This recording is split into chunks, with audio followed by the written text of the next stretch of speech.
الحمد للہ رب العالمین، الصلاۃ والسلام علی محمد الامین۔ اعوذ باللہ من الشیطان الرجیم، بسم اللہ الرحمن الرحیم۔ تینوں حضرات، ہم سورہ حج کی آیت 47 سے درس کی ابتدا کر رہے ہیں۔ اس سے پیچھے بیان ہوا تھا کہ اے پیغمبر، آپ اپنی قوم کے رویے سے دل برداشتہ نہ ہوں۔ اس سے پہلے جن قوموں کی طرف رسولوں کی بعثت ہوئی ہے، انہوں نے بھی اسی طرح اپنے پیغمبروں کو جھٹلا دیا تھا۔ اس میں یہ فرمایا تھا کہ ہم نے ان کو ایک خاص مدت تک ڈھیل دی، فَأَمْلَيْتُ لِلْكَافِرِينَ۔ یہ جو ڈھیل کا زمانہ ہے، جب مہلت ملتی ہے، جیسے کہ دوسری جگہوں پر بھی قرآن مجید نے اس کو سنت الہی کے طور پر بیان کیا ہے کہ جس طرح سے ایک بندہ مومن کو ایمان کے اظہار کے بعد یا ایمان کی تجدید کے بعد یا یہ فیصلہ کرنے کے بعد کہ میں پیغمبر کا ساتھ دوں گا، بعض امتحانوں سے گزرنا پڑ جاتا ہے۔ یہ امتحان بڑے سخت بھی ہو جاتے ہیں۔ صحابہ کرام کی جماعت کے فضائل سے تو ہم واقف ہیں، اللہ تعالیٰ نے ان کو جو خراج تحسین پیش کیا اس سے بھی واقف ہے، لیکن یہ سب انہیں جن مراحل سے گزر کر ملا ہے، وہ مراحل کوئی کم سخت نہیں تھے۔ اور میں یہ عرض کر چکا ہوں کہ قرآن مجید نے یہ بتایا ہے کہ دنیا میں جو آزمائش کا یا امتحان کا عمومی قانون ہے وہ تو ہے، ہر ایک کو اس سے گزرنا ہے۔ صحابہ کی جماعت کے لیے امتحان، آزمائش اور ابتلاء کا ایک خصوصی قانون بھی تھا۔ اس کو باقاعدہ بیان کیا ہے کہ اس کی یہ مدت ہے، اور اس میں صراحت کی ہے کہ کس نوعیت کی آزمائش پے در پے آئے گی، اور اس کو جہاں بیان کیا ہے وہاں یہ کہا ہے وَلَنَبْلُوَنَّكُمْ، ہم نے یہ فیصلہ کر رکھا ہے کہ یہ امتحان یا یہ آزمائش ہر حال میں آنی ہے۔ اور ان کو یہ تلقین کی گئی ہے کہ جب یہ مراحل آئیں تو ہم توقع یہ رکھتے ہیں کہ تم یہی کہو گے کہ یہ سب اللہ کی طرف سے ہیں، اور ہم صبر کے ساتھ ان کا مقابلہ کریں گے۔ یعنی وہ قدسیوں کی جماعت جس کے بارے میں اللہ تعالیٰ نے پھر اتنی بشارتیں دی ہیں، ان کو بھی اس سے گزرنا پڑا۔ ان کے مقابل میں جو لوگ سرکشی اختیار کیے ہوئے تھے، فرمایا کہ جس طرح ان کے لیے آزمائشوں سے گزرے بغیر نجات، سرفرازی اور فلاح تک پہنچنا ممکن نہیں تھا، ان کے لیے بھی ایک ڈھیل ہے، ایک محال کا زمانہ ہے۔ مخل الکافرین امہلہم رویدا، رسول اللہ سے کہا گیا تھا کہ ذرا مہلت لیں، یہ مہلت ہم نے ان کے لیے رکھی ہوئی ہے، اس کی ایک مدت مقرر ہے، یہ الی اجل مسمى ہے۔ یعنی جس طرح ان کی آزمائشیں ہمیشہ کے لیے نہیں ہیں، ان کو جو ڈھیل ہم نے دی ہے، اور اس ڈھیل کے دوران میں ہم ان پر عنایتیں کرتے ہیں، ان کے لیے مواقع پیدا کرتے ہیں، یہ ہمارا استدراج ہوتا ہے۔ اس وجہ سے یہ محال کا، یہ ڈھیل کا زمانہ ہے، جس میں بجائے اس کے کہ یہ اس سے سبق حاصل کریں، یہ استعجال اختیار کرتے ہیں۔ قرآن کی خاص تعبیر ہے، یعنی یہ جب دیکھتے ہیں کہ ادھر تو دعوت دینے والوں پر تکلیفوں پر تکلیفیں آ رہی ہیں، وہ امتحان کے بعد ایک دوسرے امتحان میں مبتلا کر دیے جاتے ہیں، ہم ان کے ساتھ جو سلوک کرنا چاہتے ہیں وہ بھی کر گزرتے ہیں، کوئی آسمان نہیں ٹوٹ پڑتا، کوئی زمین نہیں پھٹ جاتی، تو یہ چیز ان کو اور زیادہ متمرد کر دیتی ہے، اور زیادہ سرکش کر دیتی ہے، اور پھر یہ چندرا چندرا کے کہتے ہیں کہ وہ جو عذاب وذاب کا ذکر کر رہے تھے تم ذرا لے آؤ، کہاں گیا وہ تمہارا عذاب؟ ہم تو مار رہے ہیں، پیٹ رہے ہیں، جس طرح چاہتے ہیں سلوک کرتے ہیں۔ یہ پیغمبر پر بھی ہم نے پتھر برسا دیے ہیں طائف میں، کیا کر لیا تم لوگوں نے؟ اب اس کو لیا ہے۔ فرمایا وَيَسْتَعْجِلُونَكَ بِالْعَذَابِ، یعنی یہ جو میں نے مہلت دے رکھی ہے اس سے غلط فہمی میں مبتلا ہو کر یہ تم سے عذاب کے لیے جلدی مچائے، یہ استعجال ہے۔ وَيَسْتَعْجِلُونَكَ بِالْعَذَابِ، پیغمبروں کے معاملے میں جس طرح یہ وعدہ ہے کہ تمہارے ماننے والے اس وقت آزمائشوں سے گزر رہے ہیں، لیکن ہم نے انہیں ایک عظیم بادشاہی دینے کا فیصلہ کر لیا، نجات کا وعدہ ہے، سرفرازی کا وعدہ ہے، دنیا ہی میں فلاح کا وعدہ ہے۔ اسی طریقے سے یہاں پر بھی اللہ کا ایک وعدہ ہے، وعید ہے کہ میرے رسول کو جھٹلا دو گے تو مہلت کے بعد میں پھر گردن سے پکڑ لوں گا، اس کا کوئی امکان نہیں ہے کہ تم بچ جاؤ۔ رسولوں کی بعثت کے بعد دینونت اور جزا و سزا کی ابتدا اسی دنیا سے ہوتی ہے۔ یہ اس عذاب کو یہاں اپنے استخفاف یا استہزاء کا ہدف بناتے تھے، لے آؤ، لاتے کیوں نہیں؟ اب کہاں لنگر انداز ہو گیا وہ تمہارے عذاب کا جہاز، ہم تو انتظار کر رہے ہیں عرصے سے۔ وَيَسْتَعْجِلُونَكَ بِالْعَذَابِ، یہ تم سے عذاب کے لیے جلدی مچائے ہوئے ہیں۔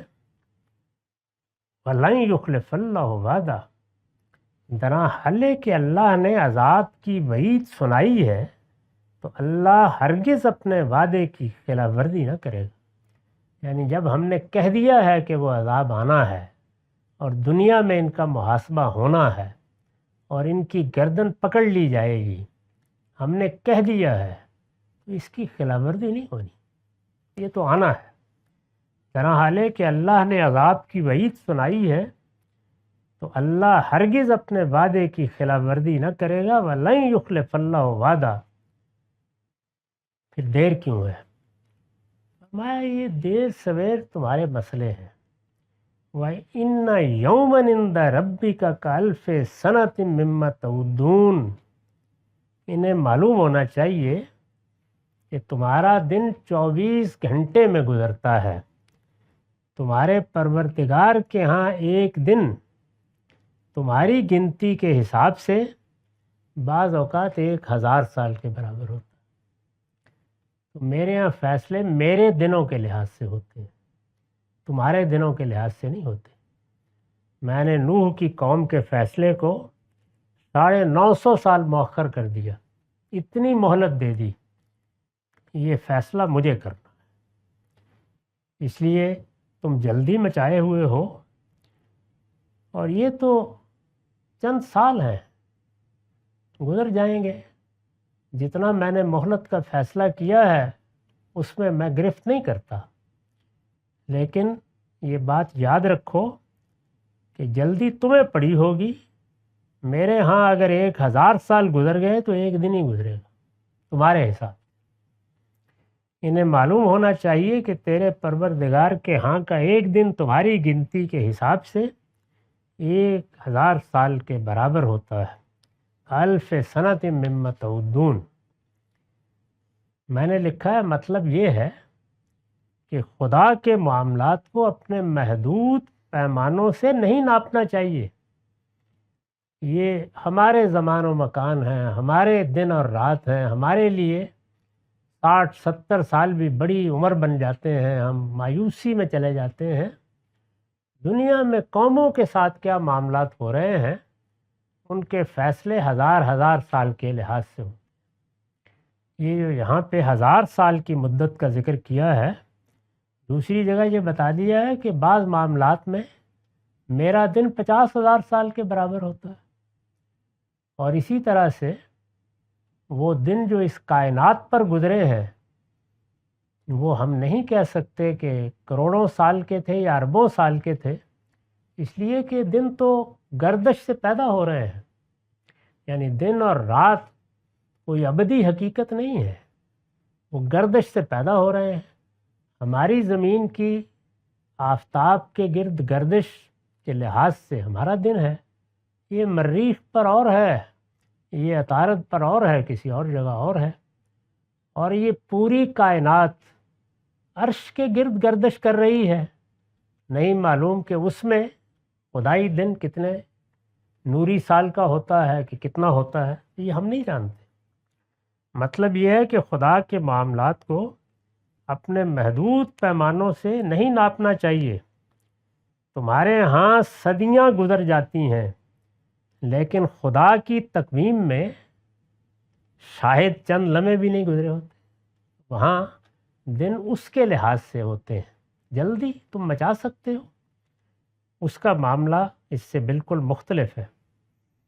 ہم جتنا کچھ جانتے ہیں، ظاہر ہے کہ اس میں ہمارا علم بڑا محدود ہے، یہ طبعی علم کے لحاظ سے بھی محدود ہے۔ ابھی کیا کچھ جانا ہے ہم نے، بہت کچھ، لیکن علم کے مقابلے میں دیکھیے تو سمندر کے سامنے قطرہ۔ اور خدا نے جو ہمیں معلومات دی ہیں ان میں بھی ظاہر ہے کہ جتنی ضروری چیزیں وہی ہمیں بتائی جاتی ہیں۔ جیسے یہاں یہ بتا دیا کہ میرے ہاں معاملات کیسے ہوتے ہیں، یہ پڑھ کر کہ ہم نے زمین و آسمان کو اور اس کائنات کو 6 دن میں بنایا، تو اپنے 24 گھنٹے گننا شروع کر دیتے ہو۔ اللہ کے ہاں دنوں کی مدت وہ نہیں ہوتی جو تمہارے ہاں ہوتی ہے۔ اس کے بارے میں یہاں متوجہ کیا۔ بائبل سے معلوم ہوتا ہے اور قرآن مجید کے اشارات بھی تائید کرتے ہیں کہ قوموں کے ساتھ بالعموم معاملات میں 1000 سال کی مدت کو بڑی اہمیت حاصل ہے۔ خود اللہ تعالیٰ نے امت مسلمہ کی جو عروج کی مدت مقرر کی تھی، صاف معلوم ہوتا ہے کہ 1000 سال ہی تھی۔ رسالت مآب کے بعد یہ 17ویں صدی میں ختم ہو گئی، اور بالکل ٹھیک اسی طریقے سے بائبل میں اس کو بیان کیا گیا ہے کہ رسول اللہ کی بعثت کے بعد 1000 سال کے لیے شیطان کو قید کر دیا جائے گا، اور پھر قیامت کے برپا ہونے تک کھلا چھوڑ دیا جائے گا۔ انہی الفاظ میں بیان بھی کیا ہے۔ مطلب یہ ہے کہ خدا کے معاملات کو اپنے محدود پیمانوں سے نہیں ناپنا چاہیے۔ تمہارے ہاں صدیاں گزر جاتی ہیں، لیکن خدا کی تقویم میں شاید چند لمحے بھی نہیں گزرے ہوتے۔ اس کو اس مثال سے سمجھ لو کہ تمہارے ہاں کے 1000 سال بعض اوقات خدا کے ہاں ایک دن کی طرح ہوتے ہیں۔ اس لیے عذاب کے لیے جلدی مچانے کے بجائے اس مہلت سے فائدہ اٹھانے کی کوشش کرو جو خدا نے اس وقت تمہیں دے رکھی ہے۔ یہ توجہ دلائی ہے کہ ان چیزوں میں الجھ کر اپنی قسمت برباد نہ کرو۔ اس وقت یہ تھوڑا سا وقت تمہیں ملا ہے، یہی چند برس ہیں، ان میں سنبھلنا ہے، سنبھل جاؤ۔ جیسے پیچھے فرمایا تھا کہ اگر عبرت حاصل کرتے، بصیرت حاصل کرتے، تو تمہارے دل ایسے ہو جاتے کہ تم ان سے سمجھتے، اور کان ایسے ہو جاتے کہ ان سے پیغمبر کی بات سنتے۔ لیکن بہرحال تم نے یہ طریقہ اختیار کیا کہ پیغمبر کو ہدف مذاق بنا لیا، لاؤ دکھاؤ عذاب، کدھر چلا گیا تمہارا عذاب۔ تو تنبیہ کی ہے کہ انہیں معلوم ہونا چاہیے کہ تیرے پروردگار کے ہاں کا ایک دن تمہاری گنتی کے حساب سے 1000 سال کے برابر ہوتا ہے۔ وَكَأَيٍّ مِّن قَرْيَةٍ أَمْلَيْتُ لَهَا وَهِيَ ظَالِمَةٌ ثُمَّ أَخَذْتُهَا وَإِلَيَّ الْمَصِيرُ۔ تو یہ بھی بے خوف نہ ہو، یہ جو 8-10 سال گزر گئے ہیں اور انہیں کچھ نہیں ہوا، تو یہ بے خوف نہ ہو۔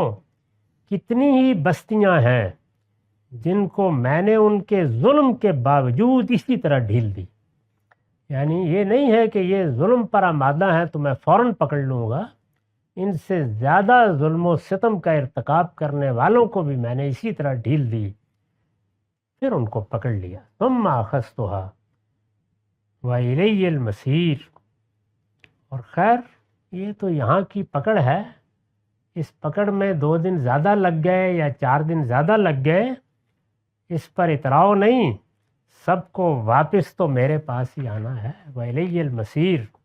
اس لیے کس چیز پر، کس برتے پر اکڑ رہے ہو؟ قل یا ایھا الناس انما انا لکم نذیر مبین، ان سے کہہ دو کہ لوگو میں تمہارے لیے صرف ایک کھلا ہوا خبردار کرنے والا، یعنی میں عذاب ہاتھ میں پکڑ کر نہیں بیٹھا ہوا، وہ فیصلہ خدا نے کرنا ہے، اس کا وعدہ ہے، وہ اپنے وعدے کی خلاف ورزی نہیں کرتا، لیکن یہ میرے طرفے کیوں ہو رہے ہو؟ میں تو ایک کھلا خبردار کرنے والا ہوں، تمہاری خیر خواہی کے ساتھ کھڑا ہوں۔ ایک موقع کے اوپر رسول اللہ کی زبان سے یہ بات اس طرح بھی ادا کی گئی ہے کہ یہ تو الا الموطلۃ فی القربہ ہے، تم میرے رشتہ دار ہو، میرے عزیز ہو، میں اس کا حق ادا کر رہا ہوں کہ تمہیں بچا لوں، تمہیں شکر گزار ہونا تھا، لیکن تم خبردار نہیں ہو رہے۔ اس میں جو لفظ استعمال کیا ہے خبردار کرنے والے کے لیے، وہ ہے نذیر مبین۔ یہ قرآن میں پیغمبروں کے لیے آیا ہے۔ میں نے لکھا ہے اصل میں نذیر مبین کے الفاظ آئے ہیں، عربی ادب کے ذوق آشنا جانتے ہیں کہ اس میں نذیر اریاں کی طرف تلمیح ہے، یعنی یہ لفظ قرآن نے اٹھایا ہے عربوں کے ایک استعمال سے، ان کے ہاں اس کی جگہ نذیر مبین کی جگہ نذیر اریاں تھا۔ استاذ امام لکھتے ہیں عربوں میں یہ طریقہ تھا کہ قبیلہ یا قافلہ جہاں ڈیرا ڈالتا، زیادہ تر خانہ بدوش تھے، یہاں ڈیرا ڈالا، یہاں نخلستان میں کچھ دن گزارے، وقت گزر گیا تو سامان اٹھایا اور کہیں اور چلے گئے۔ جن لوگوں کو عربی زبان کی شاعری پڑھنے کا موقع ملا ہے وہ جانتے ہیں کہ ان کے قصائد کی ابتدا اسی منظر سے ہوتی ہے، یعنی ایک قافلہ تھا، کبھی یہاں ٹھہرا تھا، اس میں کوئی محبت کا معاملہ ہو گیا، اب وہ قافلہ چلا گیا وہاں سے، تو شاعر اس جگہ پہنچتا ہے تو وہ دیکھتا ہے کہ کہیں خیموں کی کوئی اکھڑی ہوئی تناب ہے، کسی جگہ کوئی جانوروں کا گوبر لیت پڑی ہوئی ہے، کچھ آثار اس کو نظر آتے ہیں، تو اس کو وہ اپنی تشبیب کا موضوع بناتا ہے۔ یعنی یہاں سے عام طور پر عرب قبائل شروع ہوتے ہیں، عربوں کے جو قصائد ہیں، سبع معلقات میں بھی جگہ جگہ یہی طریقے اختیار کیے ہیں، تو ان کے ہاں تشبیب اسی سے ہوتی تھی۔ تو یہ جہاں ڈیرے ڈالتے تھے وہاں کسی اونچی جگہ پر ایک نگران پہرا دیتا، یعنی کوئی ٹیلا، کوئی جگہ منتخب کر لیتے تھے، بعض اوقات کوئی درخت بھی اس پہ مچان بنا لی، اور یہاں قافلے نے پڑاؤ ڈال دیا، کسی نگران سے کہا کہ تم اس پہ بیٹھ جاؤ، کیونکہ خانہ بدوشی میں اور جگہ جگہ پڑاؤ ڈالنے میں اندیشہ ہوتا تھا کہ کوئی دوسرا بھی اس نخلستان میں یا یہاں اگر پانی میسر ہے تو اس میں دلچسپی رکھ جاتا ہے، اس میں بعض اوقات حملے ہو جاتے تھے۔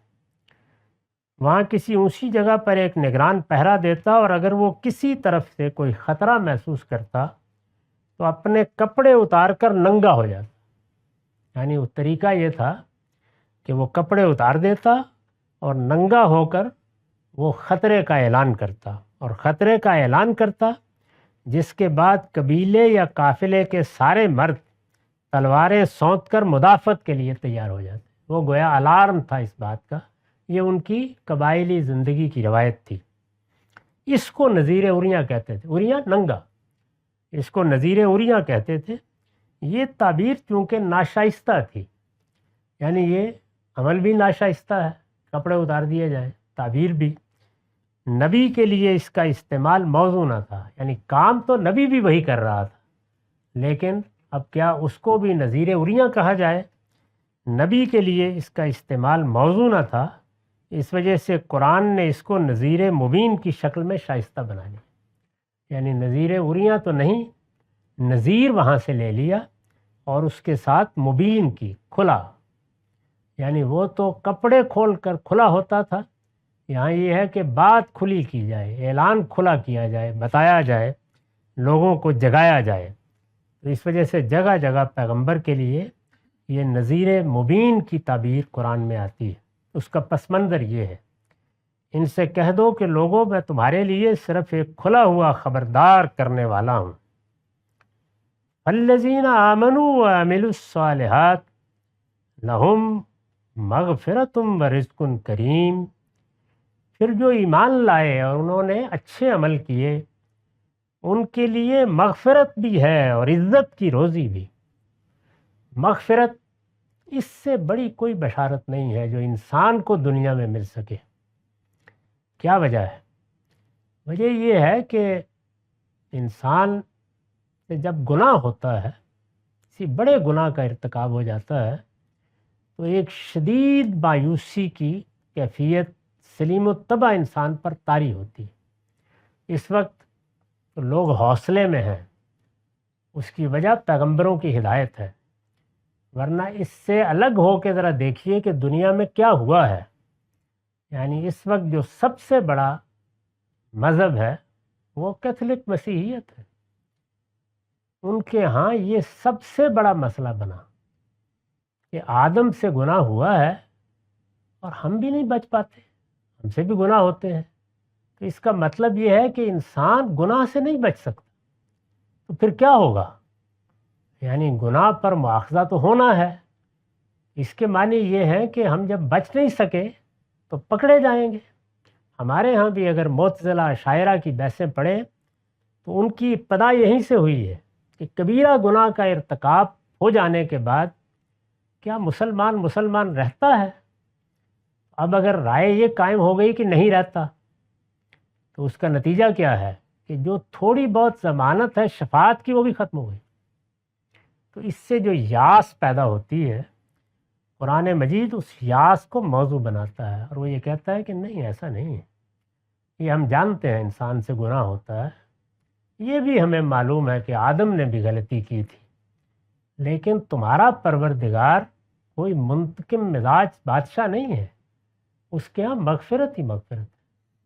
تم جب چاہو لوٹ آؤ، جب چاہو اپنے آپ کو بالکل پاک کر لو۔ چنانچہ پاک کرنا جس طرح آلودگیوں سے پاک کرنے کے لیے استعمال ہوتا ہے، گناہوں سے بھی اسی طرح۔ رسالت مآب صلی اللہ علیہ وسلم کے زمانے میں جب بعض سخت سزائیں بعض جرائم پر دی گئی ہیں تو دیکھیے صحابہ کرام اس سے کتنے واقف تھے۔ وہ جانتے تھے کہ دنیا کی سزا بھی اصل میں اسی مغفرت کا حصہ ہے۔ توبہ کر لو، تلافی کر لو، کسی کا حق مارا ہے تو ادا کر دو، یہ گناہ ہو گیا ہے، اس کی کوئی تلافی نہیں ہو سکتی، کفارہ ادا کر دو۔ لیکن مغفرت کے راستے کھولے ہیں اللہ تعالیٰ نے۔ انہی میں سے ایک یہ بھی ہے کہ آدمی نے کوئی بڑا گناہ کیا ہے تو سزا کے لیے پیش کر دے۔ تو جن لوگوں نے اپنے آپ کو خود آ کے سزا کے لیے پیش کیا ہے، ان میں دیکھیں کہ انہوں نے کیا کہا آ کے، ان کا طاہرنی یا رسول اللہ، یا رسول اللہ مجھے پاک کر دے۔ تو یہ گناہوں سے پاکیزگی کا احساس ہے جس نے جزا و سزا کو بھی ان کے لیے ایک بصیرت کی چیز بنا دیا۔ اس لیے یہ مغفرت ہے جس کا اللہ تعالیٰ خاص ذکر کرتے ہیں، اور اس طرح گویا انسان کو یاس اور یاس کے نتیجے میں پیدا ہونے والے فلسفوں اور مذاہب سے نجات دلا دیتے ہیں کہ نہیں، اس میں کوئی تردد کی بات نہیں، اس میں کسی خدا کے بیٹے کو آ کر صلیب پہ چڑھنے کی ضرورت نہیں ہے، یہ تو بس ٹوٹے ہوئے دل کے ساتھ اپنے آپ کو خدا کے سامنے ڈال دینا ہے اور تلافی کے لیے تیار ہو جانا ہے۔ تو میری طرف سے مغفرت ہی مغفرت ہے۔ پھر جو ایمان لائے اور انہوں نے اچھے عمل کیے ان کے لیے مغفرت بھی ہے اور عزت کی روزی بھی، یعنی اللہ تعالیٰ نے ان کے لیے آگے بہت کچھ اہتمام کر رکھا ہے۔ والذین سعوا فی آیاتنا معاجزین اولئک اصحاب الجحیم۔ مطمئن رہا کرو، گناہوں کا معاملہ نہیں ہے، معاملہ کیا ہے؟ اور جن کی تگ و دو ہماری آیتوں کو نیچا دکھانے کے لیے ہے، وہی دوزخ کے لوگ۔ دوزخ میں نے ان کے لیے تیار کر رکھی ہے۔ ایمان اور عمل صالح کے ساتھ غلطیاں ہو جانا، کوتاہیاں ہو جانا، ان کے لیے میری طرف سے مغفرت ہی مغفرت۔ پہلے رسالت مآب صلی اللہ علیہ وسلم کو تسلی دی، اب منکرین کو تنبیہ کرنے کے بعد اور ان کے عمل کے نتائج بتانے کے بعد ایمان والوں کو بھی تسلی دی اور بتا دیا کہ جہنم کن کے لیے ہے۔ پھر پیغمبر کی طرف رجوع ہوا، وما ارسلنا من قبلک من رسول ولا نبی الا اذا تمنا القى الشیطان فی امنیتہ، ہم نے اے پیغمبر تم سے پہلے جو رسول اور جو نبی بھی بھیجا ہے اس کے ساتھ یہی معاملہ پیش آیا کہ اس نے جب بھی کوئی تمنا کی شیطان اس کی تمنا میں خلل انداز ہو گیا۔ یہ جو معاملات پیش آتے ہیں، جیسے یہ یاس کا معاملہ تھا، اسی طرح پیغمبر بعض اوقات اپنی دعوت کے مراحل میں جو یہاں زیر بحث ہیں ایسی آرزوئیں کر بیٹھتے ہیں جو دل کے جذبے سے پیدا ہوتی ہیں۔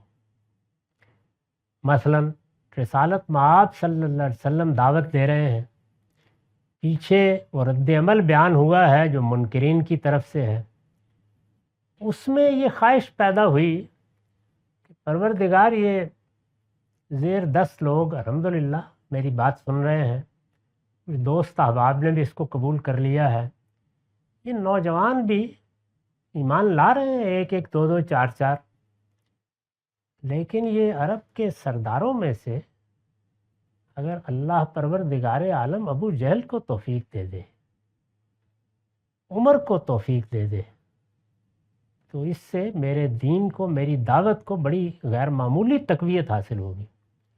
یہی وہ جذبہ ہے جس کے تحت قرآن مجید کے آخری باب میں ایک معاملہ زیر بحث آیا ہے کہ عرب کے بعض بڑے سردار رسالت مآب کی مجلس میں آئے ہوئے تھے، اور آپ اسی جذبے کے ساتھ، اسی دلی کیفیت میں ان کو کچھ اہمیت بھی دے رہے تھے اور ان سے بات بھی کر رہے تھے کہ اس میں عبداللہ بن ابی مکتوم جو ایک نابینا صحابی ہیں وہ آ گئے۔ تو اب نابینا ہے، ان کو تو اندازہ نہیں ہوا، انہوں نے آ کے کچھ درمیان میں بات کرنا شروع کر دی۔ اس سے رسالت مآب صلی اللہ علیہ وسلم کی طبیعت پر کچھ اثر ہوا کہ ان کو اس وقت نہیں آنا چاہیے تھا۔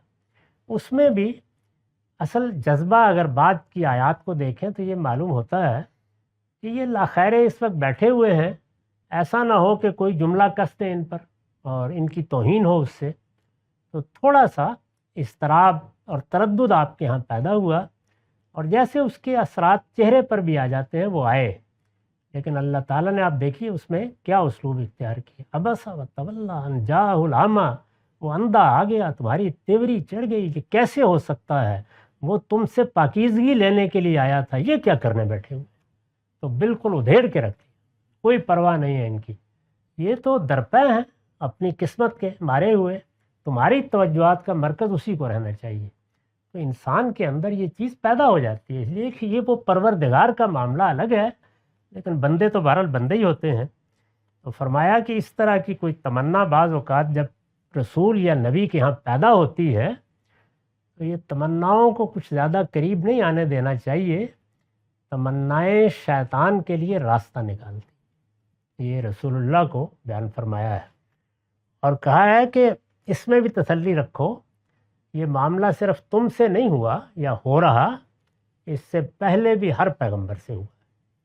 وَمَا أَرْسَلْنَا مِن قَبْلِكَ مِن رَسُولٍ وَلَا نَبِيٍّ، ہم نے اے پیغمبر تم سے پہلے جو رسول اور جو نبی بھی بھیجا ہے، معاف کی،